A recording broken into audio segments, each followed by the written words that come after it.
শিং মাছ পরিষ্কারের জন্য অনেকেই কিন্তু শিং মাছ কিনেন না। আমিও কিন্তু সেরকমই একজন মানুষ। শিং মাছ পরিষ্কারের ঝামেলা পোহানোর জন্য আমি কিন্তু শিং মাছ খুবই কিনে থাকি। তারপরেও বাজারে যখন যাই মাঝে, মাঝে কিনতে ইচ্ছে করে। কিনতে হয় কারণ শিং মাছটা খেতে কিন্তু খুবই ভালো হয়। হ্যালো এভরিওয়ান, আশা করি সবাই খুবই ভালো আছেন। কাছে বা দূরে যে যেখান থেকে ভিডিওটা দেখছেন, সবাইকে আমার নতুন ভিডিওতে আমন্ত্রণ জানাচ্ছি। বাই দ্য ওয়ে, আজকে আমি আপনাদেরকে দেখাবো খুবই সহজভাবে শিং মাছ পরিষ্কার করা। তো এখানে আমার কিন্তু পেঁপে গাছ, আপনারা সবাই জানেন আমার পেঁপে গাছ আছে। আমি বাগান করতে ভালোবাসি, সবজি লাগাতে ভালোবাসি। তো বাসার ভিতরে আসলে শহরের ভিতরে সেরকমভাবে লাগানো যায় না। তারপরে যতটুকু করা যায় আরকি। তো একটা পেঁপে পাড়তে আরকি ২ টা পেঁপে পড়ে গেছে। তো সমস্যা নেই, এটা ২ টাই আমি কাজে লাগাবো।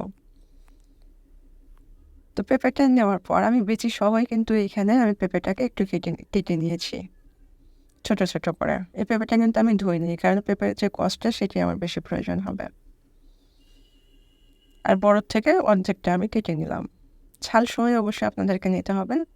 একই প্রসেসে আপনারা ফলো করতে পারেন। খুবই সহজভাবে শিং মাছ পরিষ্কার করা যায়। এরপর ব্লেন্ডারে একটা জার আমি নিয়ে এটাকে ব্লেন্ড করে নেব। এই ব্লেন্ড করা মিশ্রণটাও কিন্তু আপনারা ডিপ ফ্রিজে সংগ্রহ করে রাখতে পারেন। যখন ইচ্ছে আপনারা বের করে মাছ পরিষ্কার করতে পারেন। এতে কিন্তু কোনো সমস্যা হয় না।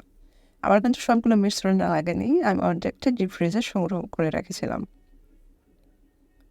তো শিং মাছটা অবশ্যই কাঁটা কিন্তু ছাড়িয়ে নিতে হবে, তা না হলে হাতে লেগে যেতে পারে। তো অর্ধেকটা আমি এইখানে পেঁপের যে ব্লেন্ড করে মিশ্রণটা সেটা আমি শিং মাছে ভালো করে লাগিয়ে ঢেকে রেখেছিলাম ৩০ মিনিটের মতো। আর বাকি যেটা ছিল সেটা আমি একটা বাটিতে রেখে ডিপ ফ্রিজে সংরক্ষণ করেছিলাম। তো এরকমভাবে সংরক্ষণ করলেও কাজে অনেক হেল্প হয় আরকি। তো ফিরে এলাম ৩০ মিনিট পর। এখানে কিন্তু আমি শিং মাছটা ভালো করে ডলাডলি শুরু করে দিয়েছি, কিন্তু কাজ হয়নি। শেষ পর্যন্ত আমি কি করলাম, বড় একটা হাঁড়িতে নিয়ে ঝাঁকানাকা, ঝাঁকানাকা, ঝাঁকানাকা করতে, করতে ভাইরে ভাই জীবন শেষ আমার।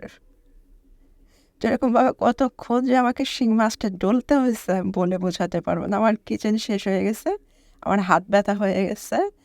ইভেন আমার শরীর একদম নষ্ট হয়ে গেছে। শিং মাছটা পরিষ্কার করার সাথে, সাথে আমাকে গোসল করতে হয়েছে। আমি এমনি কিন্তু মাছ কাটতে পারি না। মাছ কাটা আমার খুবই বিরক্ত লাগে।